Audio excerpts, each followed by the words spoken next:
Hello and welcome to Center for Victory's podcast of Your Best Day Yet. Here at Center for Victory, we're here to help unlock, reinforce, and enrich relationships through personal and professional development. I'm Eric Guy, Chief Victory Officer, back again for the second round with our Chief Joy Officer, Miss Faith Guy. Faith has gotten back into doing some things with us lately. You see her most often on our Monday morning mojos, which everybody loves. That's why. Great way to start off our Monday. But now that she's back and she's got a job, she's only living a few miles away, and she's a little bit more settled in her role. We can get her back for some good commentary like this. So today, I think we'll just step in a little bit and talk about what we call the power of yet. Mm-hmm. And just to give all you that are listening and watching just a little kind of look into this, is really the power of yet is, really defeating the power of can't, or I can't do something, as opposed to really saying, hey, look, it's not happening yet. All right. So it's just like a little paradigm shift, but a lot of times we don't do it. I think we hear it from a lot of kids, hear it from a lot of parents. I even hear it from a lot of professionals. I can't do that. Can't do this. Can't do that. Right. Well, I don't get to do it yet. So why don't you start off with maybe just giving an example, if you can think of an example from your life of that difference between can and yet, where maybe you came at it for a while, it can't, and then turned it to a yet, or just real quickly noticed that you were doing it and turned it. So I think back to gymnastics, like anybody who's ever been in a sport or done an instrument or, even just had to try at something, understands this concept pretty well, because it kind of makes or breaks your mindset with, well, I can't do this. Okay, that's already been decided. Like, you're not going to do it. You cannot do it. But I remember being afraid of doing a full twist on the floor. And my coach was like, oh, you're not there yet, but you're going to be there. You're getting there. So that's a full twist in the air. Yeah. It's a back twist, I should say. Yeah. So, and I was horrified because I just hated twisting, because I used to get confused in the air of like, which one's my right and left. And we've talked about my dyslexia before, but I'm like, oh crap, I don't know which one's which. And I'd like turn halfway to the right and turn halfway to the left. And I was just so frustrated. And I just remember looking at my one coach and saying, oh, I just can't do it. Like, I'm just not made for this. He was like, yikes. First off, you're wrong. He probably didn't say yikes, but it was pretty close.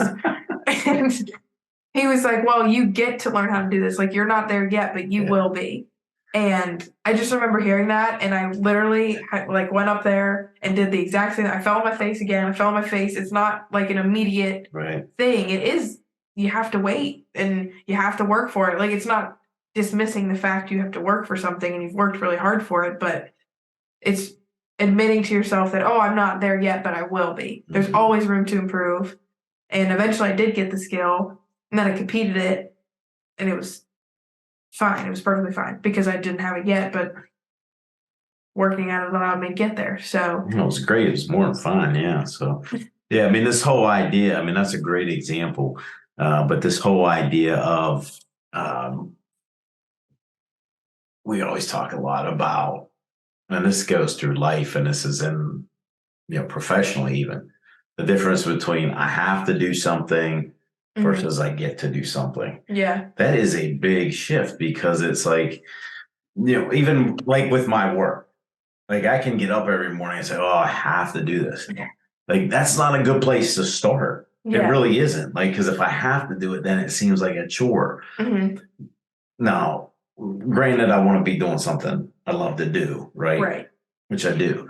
But still, changing that mindset is like, I get to do this. I really, sometimes it's like, man, I get like this. I get to do a podcast with my daughter. Like, how cool is that, right? I get to do that. I get to help people. I get to have a call with somebody earlier before we started recording this that was just filled with hope again, that was miserable. And it's like, ready to just go out and conquer the world. I get to do those things, and that's changing. That's changing lives. It might be one person at a time. It might be a little thing, right? Yeah. But I get to do that. It's such a mind shift between that and I have to. And I think that comes with your choice. Like the choice that you make when you wake up defines your entire day. And that's kind of like what you were saying too. And this idea of like can't versus yet, have to versus get to. Like it's your choice if you want to have a good day. It's your choice if you want to be successful at the end of the day. Of course it's going to be hard. I'm not trying to dismiss that fact.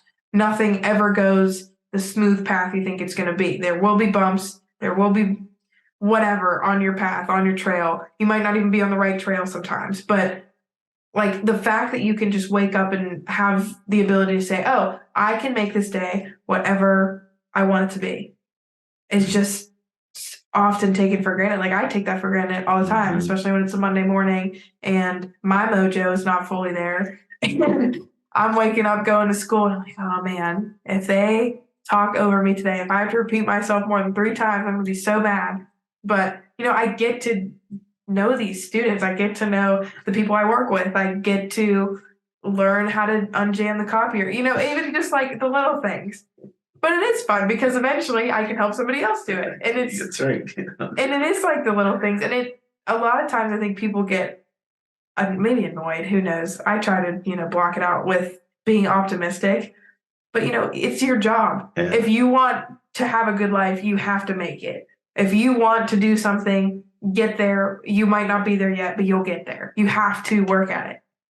Yeah. And like with your students, much like with anybody that I would work with, but like your students, if you get mad and frustrated with them because they're not getting it, that's why they're coming to you. They're coming for you to teach them. That's like me getting mad at somebody, which I've seen other people do. Like you get mad and frustrated. Why can't that person know that?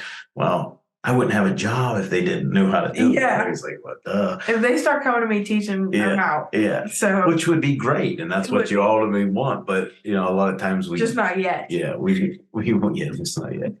But I mean, to look at that and just say, I get to do this or I get to do that. Yeah. I mean, whether it's and sometimes you have to, really get in that mindset. Like when you wake up in the morning, oh, I have to get out of bed. I can actually get out of bed. There's some people that can't. Yeah. And that's a lot of times that's what I'll do. Like, especially if I'm feeling sorry for myself when I'm traveling, I'll look at somebody, sometimes I'm just so tired. My legs are hurting. I've been on a couple planes during the day and I see somebody who's got a smile on their face that, might be pushing themselves in a wheelchair or walking on crutches. I'm like, oh, wait. Like, let me not complain here. Right. They made a choice, 1, to be happy, and 2, to get through this crazy airport, not just on 2 legs. So they either have to have some kind of assistance. And that's when I really look at that and say, wow, I get to do this. Right? Yeah. And like my students come from such different backgrounds and home lives and even just like belief systems. And it's crazy that like when they come in my room, I have the power to make it a good day for them.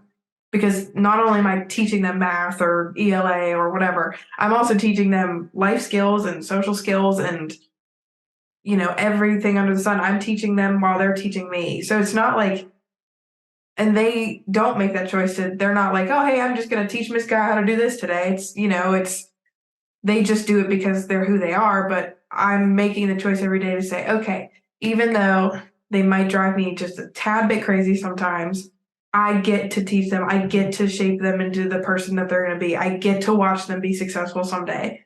So it's not only a big difference for us, it's a big difference for other people. Hey, just a real quick sidebar here. When you're not feeling good on Monday mornings, you ever watch your own mojos? Yeah. Okay. It's worse. It's when I go to work and people are like, oh, I'm watching him. Oh, darn it. It's just the worst. And I have a room message. I call it my hashtag room message in the back because I tweet it a lot of the time, or I try to. But and the one day I put up the quote from the mojo that I just watched, and the kids are like, "Man, I like the quote." I'm like, "Oh, of course you'd say that."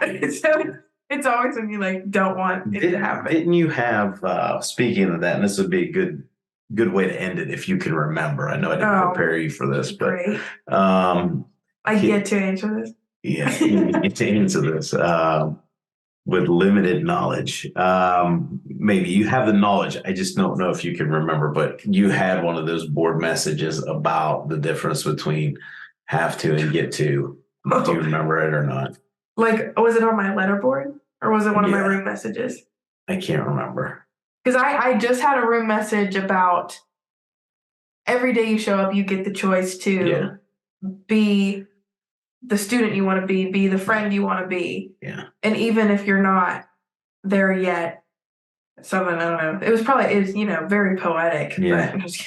But I just remember when I talked about it with the students, they were like, I don't understand that. And I was like, it is hard to understand that you do, like, you literally have the free will to be whatever person you want to be. Why not be great to yourself? Why not be great to other people, especially? Yeah. And I think oftentimes it's a lot easier to be mean. Like, it costs nothing to be mean, but it costs nothing to be nice. So you just get the choice. But I'm, allowing them to say, okay, I don't understand this. Let's work through it. Here's my room message today. We had one the other day. It was from a children's book that was like, sometimes you have to be in the dirt to realize that there are other things that are beautiful. I can't remember exactly what it was. Mm-hmm. But they loved it. I kept it up for a few days. They loved it. And I think that's kind of what this mindset shift is even though I'm not there yet, I'm in this dirt, I could eventually be planted into something beautiful. So that's kind of what this change is. You know what? Even though seeds are not as pretty as flowers, you have to start with the seed to get to the flower. Yep. Long-winded way of saying you're not there yet, but you will be. Okay, not yet, right? You can't doubt you're yet. Right. That's a great way. That's great. That's a great way to end it. You can't doubt you're yet.